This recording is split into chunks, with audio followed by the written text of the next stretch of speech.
The Nun, the ninth entry into the Conjuring universe and the sequel to the 2018 spin-off film of The Nun, whose character of Valak first appeared back in The Conjuring 2. The film, once again, for the second straight movie, of course, stars Taissa Farmiga playing Sister Irene, of course, the younger sister in real life of Lorraine Warren, played by Vera Farmiga. This also returning for the film is Maurice, played by Jonas Bloke. We'll get into the cast just a second. The film follows once again Irene and Maurice, taking place 4 years following the ending of the first Nun film, where we learned at the end of the first Nun film that yes, they contain the evil somewhat of Valak, but Valak then is using the body of Maurice, a farmer who's going away all over the world to continue his farming. But Valak is using his body as a vessel to infect more churches and to kill more people. Sister Irene, now 4 years removed from this, is brought back in by the Vatican to investigate, as the devil that she thought was destroyed is now returning in a major way. Irene is joined on this journey by a fellow nun, Deborah, played by Storm Reed, who's doubting her judgment on her Christianity. And on the journey for Maurice, he is joined by Kate, played by Anna Popwell, and Popwell's daughter of the character of Sophie. The film and played by Caitlin Rose Downey, and also, of course, the villain Valak, the demon nun, is once again played by Bonnie Aarons. The film's also directed by Michael Chavis, who's his third film now directing into the Conjuring universe, following The Curse of La Llorona and The Conjuring 3, The Devil Made Me Do It. The film also has a lead screenplay credit for Leah Cooper, who is not just a screenplay writer for this movie, but the sole credit for the story for this film. Cooper's coming off writing earlier this year, last year's Megan, as well as Malignant for James Wan. The film of The Nun II is an hour and 50 minutes and is rated R. Welcome back to a brand new movie review here in Mac Talk Movies. We're talking about The Nun II. If you're new to the channel, welcome. Subscribe, ring that bell for notification. I do movie reviews, TV show reviews, movie rankings, and every Monday I'm doing a box office breakdown show. So please subscribe, ring the bell. Also stay tuned if you're involved. If you like movie rankings, I will do my updated ranking of the Conjuring universe films this week. So stay tuned for that video, including that ranking will include The Nun II. Comment down below. First of all, are you a fan of the Conjuring universe? Are you a fan of the first Nun film? If you've seen this, also, is this the first time you're ever watching a film in this franchise? Let me know that if it got you into the Conjuring franchise. If you've not seen, tell me why are you not interested in this movie? Are you done with the Conjuring universe? Let me know in the comment section down below. Like the video, guys. The thumbs up button helps the YouTube algorithm out. That's how you support this channel, liking the video down below. So let's get into The Nun II. So coming off of the first Nun film, I really just don't like the first Nun. It's one of the weakest films that this franchise has offered. And really, overall, outside of the main Conjuring films, most of the spin-off movies have really faltered. And one of the biggest ones was The Nun in 2018. It was a character that we all kind of loved. Valak is a very iconic aspect of the second Conjuring film. And for me, I'm a huge, still, even though there's a lot of misses in this franchise, I just love the idea of a horror cinematic universe. And I've seen all of the Conjuring films at least twice, most of them at least three times. I love this franchise. I keep looking for the Easter eggs, and I like doing that for a different type of, not like a superhero franchise. It's cool to do that in a horror franchise that's a lot of original, but also based on true story ideas. So the first thing I want to say right off the bat with The Nun II with my review is that I do believe this is a far superior film to the first film.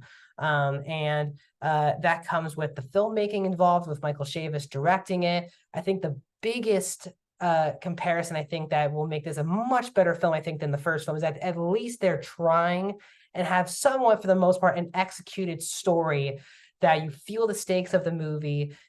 I think, feel for the characters a lot more. I think that was my biggest problem with the first Nun. This is the last time I'll go back and forth comparing it, but the first Nun just really struggled to have any story. It just kind of like these two people arrive, investigate, and then there's like jump scare, jump scare, jump scare, jump scare. There's not really a story that you can connect to these characters. I feel you really connect to Maurice or Frenchie much more in this film than he did in the first film, as well as Irene in this movie. Let's get into a lot of the things that I liked about the movie. I don't do positives, negatives, or score anymore. I just give my general thoughts, and then at the end of this video, you'll get my score.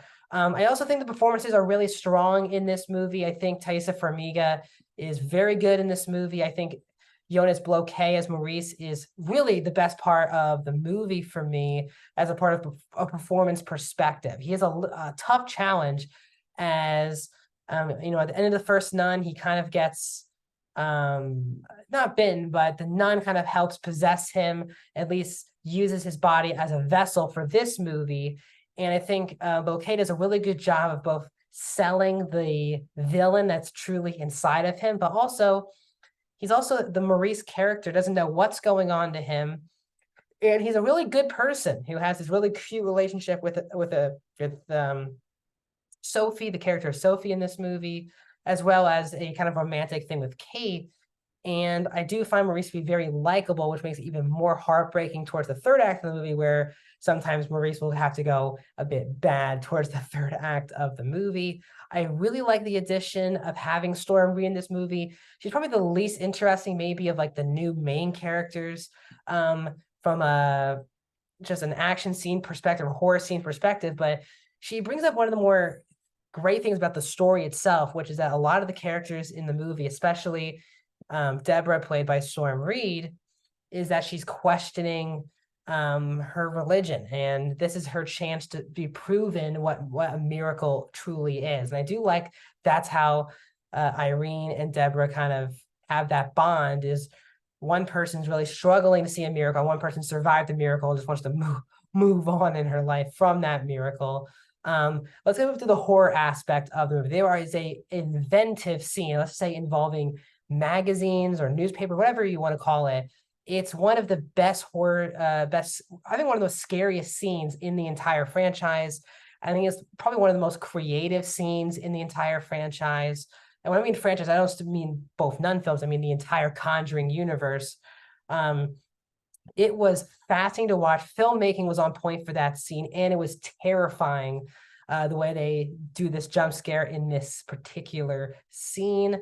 I think the CGI and the visual effects herself are actually really good for Valak, who's not in the movie that much. Just like the first film, Valak is very much not in the movie that much. I do think you feel her presence a lot more in this movie than you do in the first film.